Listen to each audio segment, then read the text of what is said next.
Hello girls, gays, and non-binary babes. Welcome back to my channel. Today I am so excited to bring you the 10 best books I read in 2023. This is always my favorite video to make every year because I really like looking back on them and seeing what really stood out to me that year, and I feel like each top 10 list is a mirror of who I was that year and what I did, and so it's just really interesting to look back on. So these are my favorite videos to make, and I know they are your favorite videos to watch, so I'm super excited about today's video. We do have 10 books to talk about. They have been narrowed down and they are in order this year. I did make an order. So without any further ado, we're gonna jump into it, and I hope you enjoy the video. So the first book that I'm going to talk about, I actually don't own a copy of. But anyway, the book in spot number 10 is Sister Maiden Monster by, I believe this is by Lucy A. Snyder. Correct me if I'm wrong. You'll see on the screen. But this was such a fascinating apocalypse story.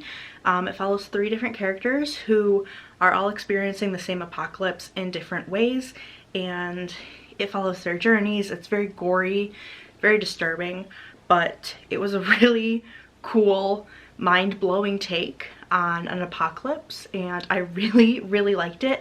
I do want to get this one on my shelf as soon as possible so that I can reread it. But yeah, this was fantastic. If you're looking for a really gory, body horror-y story to pick up that's pretty short, then I would really recommend this one. Obviously, I loved it a lot. In spot number 9, we have The Girls by Emma Cline. This is almost a retelling of the Manson murders. So it follows the same events, but with characters who have different names, and it kind of delves into the girls side of things. So we have our main character, who is a young teenage girl who is very easily morphed into something that she might not want to be, and she ends up meeting these girls that are part of the Manson cult, and or in this book it's a different cult, but same idea. And it follows her story getting sucked into this thing and where it ends up going. I think this is a really fantastic take on girlhood, especially back in the 70s when things were different then. We didn't know then, or they didn't know then, what we know now, and I just think it was a really fascinating story. I did talk about it a lot in my girlhood recommendation video or discussion video, and I just really like this one. I really have a fascination with cults, so obviously I was gonna love this one. But yeah, I highly recommend this one, and I absolutely adored it. Next up is the book I didn't know existed, and that is The Witch's Kind by Louisa Morgan. So this is book 2 in a kind of companion series that starts with A Secret History of Witches. And that book follows generations of witches in this family, and this one is a companion to that. It also follows witches, but in a different way. It is very generational in a way, and I really liked this. I did not even know that these books were like part of a companion. There is a 3rd book, and I really liked that one as well, but this one just really stood out to me. I think it's just a really good series. Each one is different enough, but similar enough that it's really enjoyable, but also not the same story, and I just really like it. So yeah. In the number 7 spot, shout out to my friend Adam, that is Project Hail Mary by Andy Weir. Yes, I know, I held off reading this book for so long thinking I wouldn't like it, but here I am making my top 10 list, and it's number 7. My best friend Adam bothered me forever to read this book because he was like, it's so good, it's amazing, you'll love it, whatever. And I was like, I don't know, I don't believe you. But I should have believed him because this was incredible. It's not really what I expected at all, but I should have expected considering how The Martian was written. It was very comical and almost like a serious comedy in a way, and this was pretty much the same. This book's about a guy who goes on this expedition, I guess, and he is basically on a suicide mission all by himself to save the Earth. And while he's out in space, he meets an alien and they become buddies. And this is the most heartwarming yet sad book I've ever read. It's amazing what Andy Weir can do to your emotions, and I really loved this. And I'm sorry to Adam for not reading it sooner, but it was fantastic. And if you haven't picked it up because you're intimidated or whatever, then I highly suggest you do it anyway. Take it from me, you will learn your lesson the hard way. But yeah, number 7, fantastic. Thank you, Adam. And in spot number 6, we have Valley of the Dolls by Jacqueline Susan. This was a roller coaster ride, y'all. And if you have not read this book or seen this movie, but particularly read this book, you are missing out. This is the most insane, crazy, fascinating study on like the 50s/60s and in Hollywood, and it just talks a lot about drugs and dreams and having those dreams crushed and stuff like that, and being a woman in those days. This felt like reading somebody's diary from the 50s, full of gossip and juicy stuff, and I loved it. I loved every second of it. I watched the movie, not as good, but very camp, and I really liked it. But oh my god, this was amazing. Obviously, I think I bought myself a copy of this book before I even finished reading my library copy. That's how much I like it. That's how much I liked it. Spot number 5, The Halfway Mark. I have a whole video about this series, and this series and another series will take up entire spots on this list because I did read them all, like the entire series within the span of the year, and it was really hard for me to pick one out of like 2 series of 5 books. So yeah, anyway, number 5, we have A Natural History of Dragons, a memoir by Lady Trent by Marie Brennan. So this is kind of a fake memoir, obviously by Lady Trent, but fake, like I said. And this is kind of like an anthropological study and expedition to find dragons and learn more about them and their species. So in this world, dragons are real and people study them, but it does take place in like an 1800s, 1890s like era. So obviously it's not like women are allowed to do this. It's very, you know, strict gender roles and whatever. But we have Lady Trent coming in to learn about dragons. She's the best in the biz, and this book in particular is her starting point where she gets these big dreams. And throughout the series she goes on a bunch of different adventures, and it's just really fun. If you like dragons and you like kind of sciencey stuff geared towards that, then you'll really like these ones. That is definitely right up my alley, and I knew as soon as I saw this book cover that this was going to be a favorite, so this is no surprise to me. I do have an entire video on, I think it's the entire series. Maybe I didn't finish the last 2 books in it, but I have a video on the majority of the series and my thoughts on them. So check that out if you're interested. But yeah, this gets the number 5 spot. In the number 4 spot, we have a book that is very near and dear to my heart, and that is Clytemnestra by Costanza Casati. This changed my life. The other girlies are like Circe, the Song of Achilles. Me, I'm not like them. I am Team Clytemnestra. I love her. She is my favorite woman ever, and I will stand by her no matter what she does. She can do no wrong in my eyes. This book, I had no idea who Clytemnestra was before I went into it, and I really got into Greek myths this year, so I knew I was eventually going to pick this up, but I didn't really know how much it would affect me.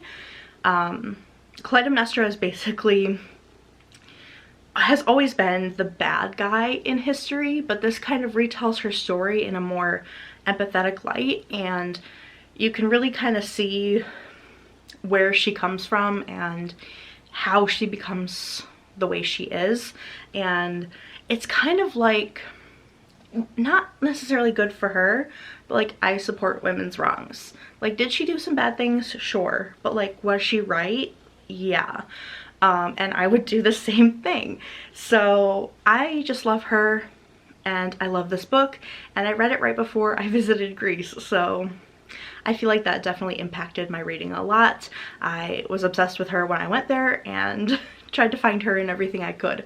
So yeah, really love this book. If you're into Greek mythology, then I think this is a staple, and I think you will view Clytemnestra a little bit differently coming out of it. All right, y'all, we are into the top 3, and I could ramble on about these books forever, but I'll try not to. So number 3 spot is a book I read very recently, and that is The Employees by Olga Raven. This is translated from Danish into English, obviously, and from the cover you might not really suspect what this is about. I was anticipating a contemporary book, but this is very much a sci-fi kind of slash contemporary, you could argue. But this is all little files. I'm not sure if you can see that, but like, they're very short pages. It is, how did they describe it? Okay, staff reports and memos from this ship that is in space, and it's so hard to explain. So basically, when the ship takes on a number of strange objects from a planet, the crew becomes deeply attached to them, even as tensions boil toward mutiny, especially among the humanoids. So there's like humanoids and actual humans on this ship. And it talks a lot about productivity and like our world today, and how productivity gets in the way of things, and how it affects us, and how empathy affects us, and growing attachment to things. It's just very fascinating, and I wanted to cry at every page of this, and I had an emotional breakdown when I read this, basically, and I don't think I will ever come back from that, and I'm already planning a reread of this because it was so good. I think the overall message is really incredible. So of course this is my number 3 spot. It is one to remember, and hopefully it's one you guys will remember too. And for the number 2 spot, you guys can't be surprised. We have Cleopatra and Frankenstein by Coco Malors. This I have a whole video on. I talked at length about this book and how it made me feel, and the emotions I went through, and the pain and anguish that I went through. It's just so, it just impacted me so much. I think a lot of it had to do with the fact that I read this months before I was getting married, and I think that really had a lot to do with it, and how that affected my thought, like how that affected my thoughts on the book and all of that. This is a story about a woman and a man who get together, and it is one of those books that's right person, wrong time. And those books always, every single time, break my heart, rip it to shreds, and I never emotionally recover from it. And like I said in that video, I will never emotionally recover from this book. It dragged me through the mud and slapped me in the face and then left me there. So yeah, very fun. If you're looking for something absolutely gut-wrenching, this is your book.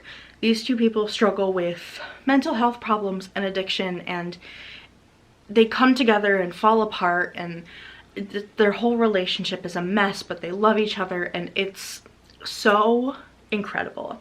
And if you like contemporary books and you feel like you can handle this, then I would recommend it to the moon and back. It's so good, and like I said, it genuinely changed my life. So yeah, number 2 spot. That being said, we're gonna talk about the number 1 book / books that I read this year. This is why I always say never do your top 10 lists before the year is out. because I read these books within the past 2 weeks. Anyway, drum roll please.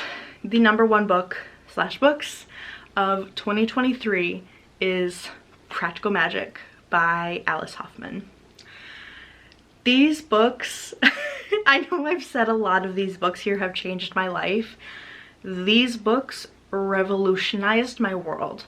I am mad at each and every one of you who watched me talk about A Secret History of Witches and how much I love the generational witch thing and the cottagecore vibes and how cozy they felt. Not one of you said to read Practical Magic. Why would none of you do? Why? Personally, I think it's mean. I think it's cruel that I have had to go this long without these books, and I take it very personally. So each and every one of you are on my shit list, just saying. These books, where do I start? Practical Magic. I've never seen the movie. Before this year, I've never read the book. And Practical Magic was actually, the movie was on my to watch list for October, and I never got to it because I realized that it's a book series, or a book rather. And so I was like, you know what, I'll read the book first, see how I like it, get the vibes, and then we'll watch the movie. So finally I picked it up a couple weeks ago, and I didn't put it down. I didn't put any of the books down. In fact, I still have the 3 sequels slash prequels in this house somewhere. I borrowed them from the library, like at the same time, because I just needed to read and read and read this series. It was so dang incredible. I mean, I'm just still mad that nobody recommended me this series. So if you didn't already get the vibe, or you don't already know what these books are about, they follow, at least the first one follows 2 sisters whose parents die, and they go to live with their aunts in Boston, Salem, one of the two. It takes place like mostly in Boston and Salem. So they go to live with them, and their aunts are very like magical. And the prequels follow one of the aunts, her younger lifetime, and then the like oldest, the original Owens family member, Maria Owens, who like started this whole thing. So we go back to her, and then we have the aunt, and then we have Practical Magic, which is these 2 sisters, and then the following book, which is the final book, is the same family grown up, these sisters grown up. And I can't talk about these books. I could talk about them forever, and I can't speak highly enough about them. If you have not read them, they're incredible, but I mean, it's the Practical Magic series, so I feel like most people have, or at least have heard of them. But if you're thinking, like I did, that it was some like 40-year-old book club book, like a white lady book club book, then you're very wrong, because this is a book for, I think, everybody. These books are for everybody, and I just can't get over it. I think they may quite honestly be my favorite books of all time now. We will have to see with time, but yeah. So that's it for my list. Please feel free to tell me like your favorite book of the year, or whatever you want. Give me some recommendations if you want, but that is going to do it for this video. I hope you guys enjoyed. I know I did, and I had a really fantastic reading year this year, obviously. So yeah, thank you so much for watching, and I'll see you in the next one.